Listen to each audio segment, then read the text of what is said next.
This lecture was delivered by Aziz Rajpari on November 17th, 2019, on the topic of free will, with an emphasis on submitting free will step by step, and the theme that everything is possible in paradise.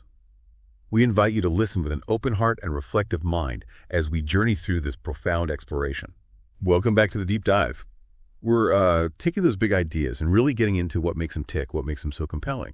Today, we're looking at this really remarkable lecture. It feels like a kind of roadmap for spiritual transformation, really. It asks us to rethink some pretty fundamental things like submission, how prayer changes, and well, even the idea of what paradise could be.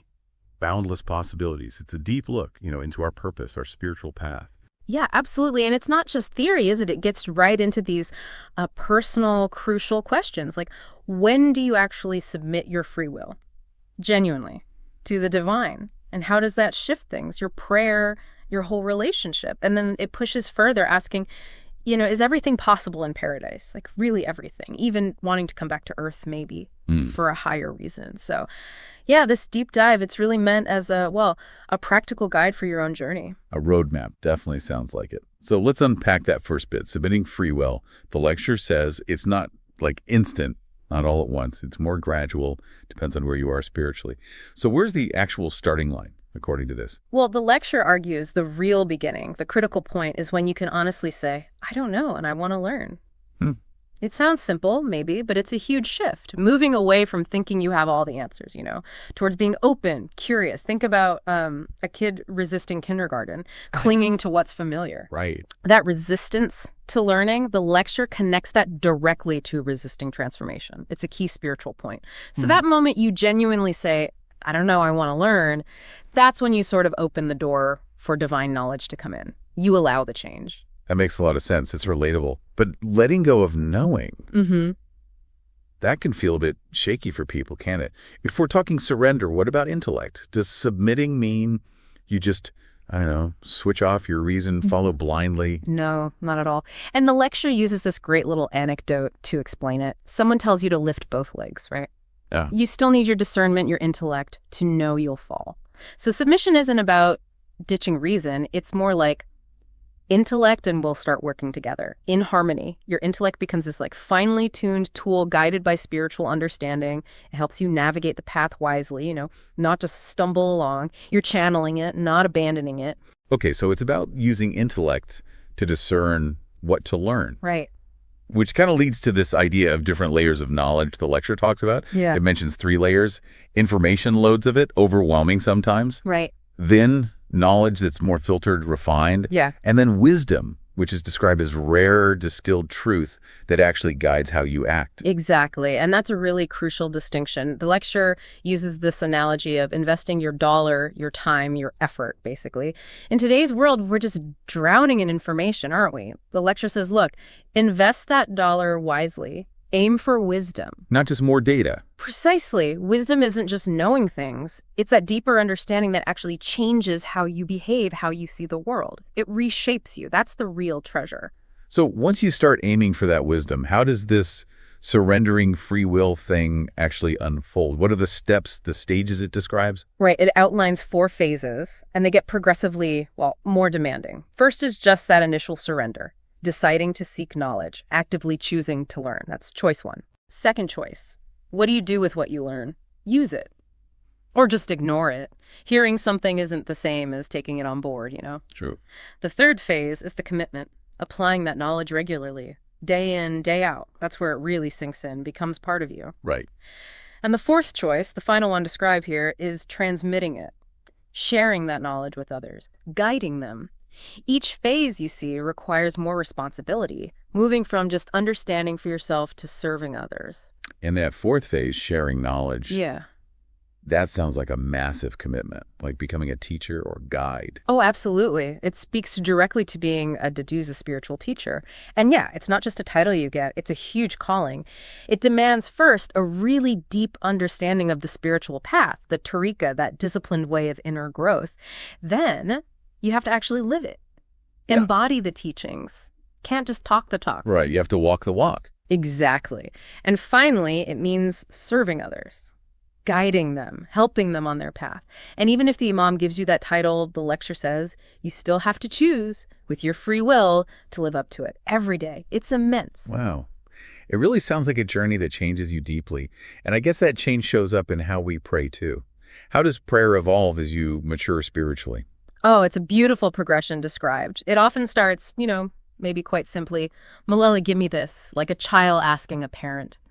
Very direct. Yeah, many people start there. Then it shifts. It becomes more like, grant it, but only if it's right for me. And when I'm ready, there's more trust there, a recognition of divine wisdom, timing. Yeah. But the ultimate stage, it's profound surrender, a state where you say, your will is mine, whatever you decree, I accept. But this isn't passive, like giving up. It actually leads to something called Giriya Ozari. Giriya Ozari, what's that exactly? It's described as this deep emotional honesty, like pouring out your heart completely. It can even include complaint, lament, but directed towards the divine. It comes from total trust, total vulnerability, knowing you can show your truest feelings, lay everything bare. It's like a prayer beyond just words, raw, honest communion. That's a powerful way to think about prayer as real dialogue. So beyond prayer, what are the sort of ultimate stages of growth in this system? Well, the lecture mentions the 4 classic stages. Sharia, that's the outer framework, the rules, the law. The foundation. The foundation, exactly. Then tariqa, the inner paths, the spiritual practices that develop the soul. Then haqiqa, where it becomes real for you. Experiential truth. Faith isn't just belief anymore, it's something you live. And the final stage is marifa. That's profound recognition, like complete union with the imam. At Marifa, the lecture suggests your individual will kind of dissolves. Not disappears, but aligns perfectly. You act as an instrument of divine will. You eat, sleep, speak. Everything comes from that deep alignment with the imam's will, with divine purpose, not from ego. It's hard to fully grasp that level of transformation. Thinking about knowledge again, you mentioned sharing it. There's a sort of two-way street with free will there, isn't there? Sharing and receiving. Exactly right. It's reciprocal. You have the free will to share, but the other person has the free will to receive it or not. You can't force understanding onto someone. Makes sense. But there's a nuance here. The lecture talks about divine compassion sometimes. Well, compelling growth, even if we resist at first. The analogy used is like a loving mother, gently but firmly taking a crying child to school. The child resists, right? But the mother knows it's for their good. Oh. Divine compassion can act like that sometimes, nudging us, maybe even pushing us a bit towards what's best for our soul, even if our immediate reaction is no thanks. Huh. I think we can all probably relate to feeling that nudge sometimes. And, related to that personal feeling, the lecture really stresses self-worth. It's not about putting yourself down, is it? No, absolutely not. This is a really important clarification. Humility isn't self-negation. It's not about thinking you're worthless. We're reminded we are Ashraf al-Makhluqat, the noblest of creation, beloved spiritual children of the Imam. The lecture actually says we should see ourselves as spiritual royalty, princes, princesses, and act with that dignity. Spiritual royalty, I like that. Yeah. Doubting your worth, feeling low self-esteem, that's seen as a way negative forces can actually get a foothold and hinder your progress. True humility is knowing your limits, but always trusting in divine grace and power, knowing your inherent spiritual value. So practically speaking, how do we bring that deep honesty, that Giriya Ozari, into our everyday lives? How do we apply this? The suggestion is to make it a regular thing, a daily inner dialogue. Taking a moment, maybe at night, to review your day with total honesty before the divine. Acknowledge where you fell short, sure, but also celebrate the small wins. It's like checking your spiritual pulse. Checking your pulse. Yeah. Ask yourself, did I remember the Imam today? Did I manage to help someone? Did I actually apply anything I learned? It's not about beating yourself up. It's about awareness, deepening that intimacy with the divine, keeping yourself aligned. It's that daily check-in with your soul. That really helps ground it, making it part of daily life. But then the lecture takes this massive leap, doesn't it, into what comes after this life. Let's dive into that really profound theme. Everything is possible in paradise. Yeah. It's based on the Quran, Surah An-Nahl. In it, they will have whatever they desire. Which leads to this really provocative question the lecture poses. If your desire in paradise is to return to earth, could that happen? Right. It totally reframes paradise, and the lecture tackles that head on. It suggests, yeah, it could be possible, driven by deep spiritual motives. 2 main reasons are explored. 1, wanting to reach even higher spiritual ranks, get even closer to God. And 2, wanting to rectify past mistakes, maybe referencing Surah As-Sajda, where souls see the truth and wish they could go back and do better. Wow. So this completely shifts paradise from being just like a static reward, a place to chill out forever. The final stop. Exactly. Instead, it becomes this dynamic realm full of possibility, growth, continued spiritual yearning, a platform for more service, more elevation, not just the end of the line. That really does challenge the usual picture. Paradise is rest versus paradise is a place for continued mission. How does that work? Well, the lecture offers this mystical reading, very aspirational, where yes, paradise absolutely can accommodate that desire to continue the mission.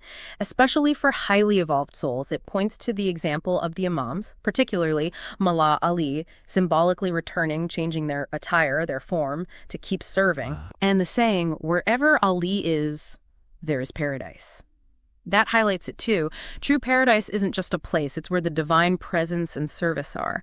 So if the Imam is on earth guiding humanity, it makes sense that a devoted follower, a mu'min, might desire intensely to be there too, serving alongside him, even from the afterlife. That's, an incredible concept. And the lecture even gets specific about how someone might return, the forms it could take. It does, yeah. It outlines 3 specific, unique ways a mu'min soul, that faithful, committed soul, might return. First, the walk-in soul. This soul returns unnoticed, works internally through others maybe to guide or help subtly. Quiet intervention. Okay, behind the scenes. Yeah. Second, the manifested soul, this is more visible, takes on a temporary human form without being born normally, appears for a specific mission, like angels or prophets sometimes did. Like a temporary appearance. Exactly. And third, human birth. The soul actually chooses to be born again, live a life, serve again, possibly, to be with the Imam at the time. And the key thing for all 3 is divine permission, obviously, but also that sincere desire from the soul itself to serve, to grow, to get closer, for the good of others too. And this idea of possibility, it seems God's generosity doesn't even stop at paradise. The Quran says, and with us is even more. Precisely. Surah Qaf, they will have whatever they desire, and with us is even more. That line is huge. It strongly implies paradise isn't the absolute ceiling. Beyond it, a realm of, infinite exaltation, deeper divine closeness. The lecture even floats the idea of personal paradises, spiritual kingdoms for those nearest to God. Could a soul become a living paradise for others? Radiating peace. Living paradise. Could a mu'min be granted their own spiritual realm? The lecture suggests, yes, these are possibilities within God's infinite capacity. He's Izzat, Lord of Honor, Rafi'ud Darad, Exalter of Ranks, always ready to lift his beloved ones higher and higher. So this isn't just literal return, it's about expanded awareness, spiritual continuity, way beyond our usual ideas of time and space. Exactly. It connects to Ta'wil, that deeper, esoteric reading of the Quran, verses like in Surah Yasin hinting at reversing creation or long life, not just years, but maybe re-entering time cycles with more awareness to serve. And another verse in Yasin talks about carrying the record of deeds, becoming these living paradises yourself, luminous examples, guiding others just by being. So the soul, the mu'min soul, it's not passive at all in this picture. It's incredibly dynamic, eternal even. That's really the heart of it. The mu'min soul is portrayed as dynamic, eternal, always participating, always seeking closeness to God, always engaged in service, whether here or there. That desire to serve, to return, it just echoes the soul's fundamental purpose: grow, give, glorify. It's a journey that literally never ends, an endless becoming. Wow. Okay, so bringing this all together, what's the big takeaway from this exploration of free will and this, radically different view of paradise? It feels like a journey from being self-driven to being totally divine-aligned. Where prayer becomes this incredibly intimate conversation, a real song of surrender. I think what really stands out, is that core message. You're not just some ordinary person struggling along. You're spiritual royalty, chosen, beloved. And so the real reward isn't just kicking back and resting, it's relevance. It's being useful to God again and again in bigger and better ways. Paradise isn't the finish line. It's like a launching pad, a divine platform for endless service, endless learning, endless love. It leaves you with that really powerful image from the lecture, doesn't it? Even in the Garden of Eternity, the soul whispers, "Let me go again so I may do better, so I may serve more, so I may be even nearer to the Imam of the time." Just, wow. Thanks for listening. This is the end of the series of podcasts on the topic of free will. Until next time, take care and stay inspired. And with that, we conclude our 3-part podcast series on free will, a rich reflection on choice, submission, and the deeper call to remember the divine not out of fear or habit, but out of pure love and conscious devotion. As you carry these reflections into your own spiritual journey, remember, true surrender begins with a willing heart. Our next podcast will explore an equally profound theme, the journey of the soul, tracing the soul's origin, its descent into this world, its longing for reunion, and the stages of its return. Stay tuned. A new chapter of exploration awaits, and may your path be filled with light.